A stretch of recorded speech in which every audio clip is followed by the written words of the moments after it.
after waking up, mesmerized by your breathing, how you're holding on. Remember the day we first met and the love we found. Dancing in the darkness, I won't let you run. In your arms, I can't get close enough. When you're around, I get butterflies that never stop. And I know that you're the only one. I should give you credit, waiting by the phone. I miss you, but this time I know. Hey everyone, how are you? I hope you're doing well. So, this video idea came to me as I was falling asleep last night, as most of my video ideas do. And so I thought, why don't I just film this straight away? I haven't really seen anything like this in my subscription box before, and interiors and homeware is something that I'm really into, but I haven't really spoken about that much on my channel, so I thought I'd make this video today. I wanted to give you my top tips on how to make a rented house feel more like a home. I've rented 4 different properties in my lifetime, and the first 2 were like student accommodations. It was just me and my mates hanging around. It didn't really feel like a home. It was just somewhere that I slept whilst I was at uni, and even then I went back to my parents' house at the weekends to work. But the last 2 places I've lived in, I have really kind of put my stamp on it, so much so that it looks like a completely different place to that which I moved in. I hope that makes sense. I think I kind of really realised this when I was moving out of my last place, because once I'd taken all my stuff out, I was like, oh, this place isn't that great. Like, I've made this home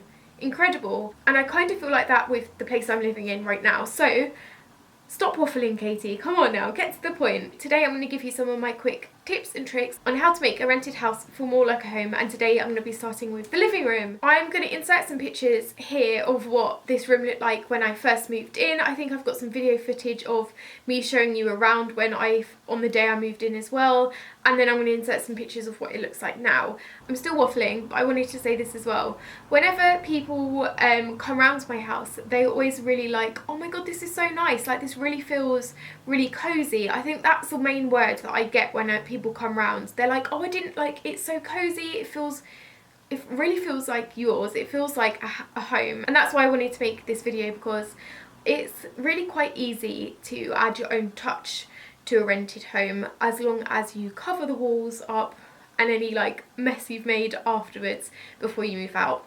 So let's get started. First things first, obviously, is furniture. I've always rented furnished properties, so everything has kind of been here already, all of like the beds, the wardrobes, coffee tables, sofas, stuff like that. And that hasn't left me with much reign to kind of bring in my own bits and add my stamp on that way. So there are a couple things you can do. The first is to disguise the furniture that you have in your property. For example, the sofas, I'm not a massive fan of the sofas of any of the properties I've ever lived in.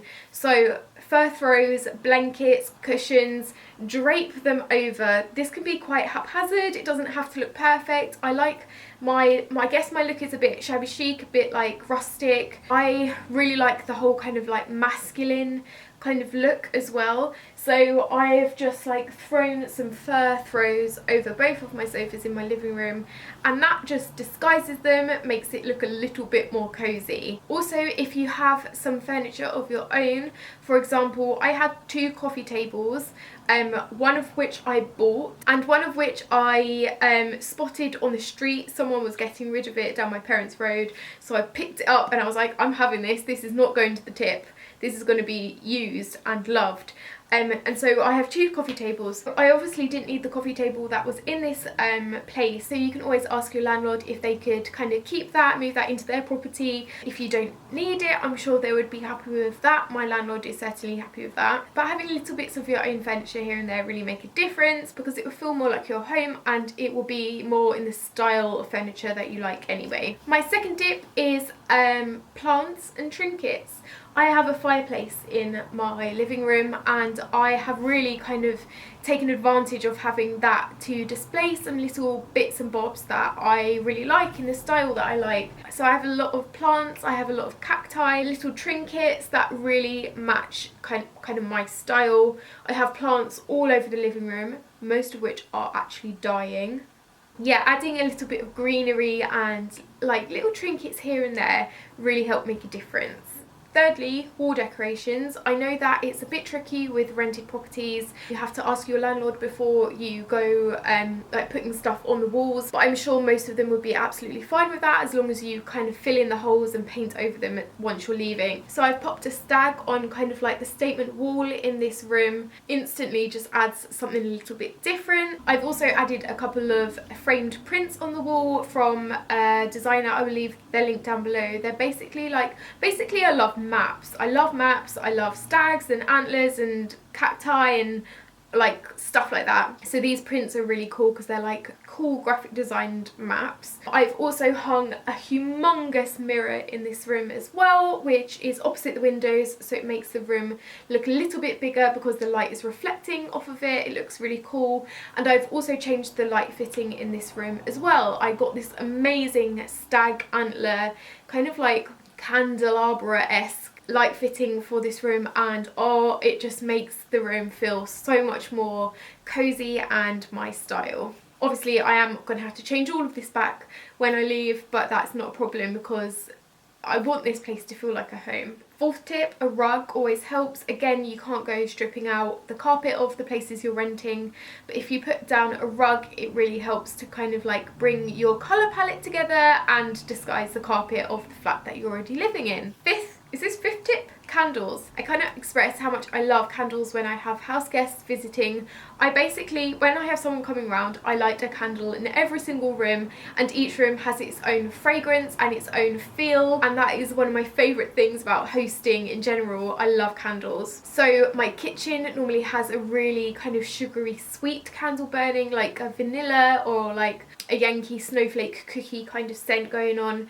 This room, it kind of changes. I like it to be a little bit more masculine. I like tobacco and like sandalwoody scents in this room. My bedroom is always quite sickly sweet as well. My favourites for my bedroom are Yankees Candy Cane Lane, which is like a sweet peppermint, and then for my bathrooms I like more a fresh scent, so like floral or like fresh cotton kind of fragrances. So I always get complimented when people come around like, oh, it smells great in here, like stuff like that. It just really makes me feel more at home. And finally, shelves and shelving units. There wasn't a bookshelf when I moved in here, so I added my own over in this corner here. I used to have it with just books thrown on there in no particular order, but I thought I'd make it a little bit more nice looking, so my friend helped me colour coordinate all my books and it looks really nice now. Also, I'm a massive book person and I needed my books on display in a property that I am living in because it will make me feel more calm and at home. So that was a big deal for me. Also, I have a shelving unit with my cameras on. I collect vintage old cameras. This is probably something that you don't really see in any of my videos because I don't really show it off as much, but yeah, I am obsessed with this shelving unit with my vintage cameras on. I got the shelving unit from Matalan for like £15. Doing stuff like this doesn't have to be expensive, but it makes such a big difference. I've also got a lot of globes, like Atlas globes dotted around because I just love them too. I will leave links to any of the stuff that I've mentioned down in the description box, like the fur throws. As I said, it doesn't have to be expensive doing something like this. Most of my furniture and the bits I've added are really affordable. Like the fur throws are from eBay or Georgia Asda. Asda does amazing affordable homeware. As I said, the shelving unit was from Matalan, the bookcase is from IKEA. The coffee table was free because I took it before it headed to the tip. Probably the most expensive thing in this room is my second coffee table, which is like a crate, like an upcycled crate, which I absolutely love, and I think that was around £100, and I'll leave a link to that down below too. So I really hope you've enjoyed this video. It's something a little bit different to anything I've done on my channel, but if you would like to see part 2, perhaps a kitchen or bathroom or bedroom, I'd be more than happy to get on that as well. Leave me a comment down below if you have enjoyed this, and I will see you again soon. Mwah!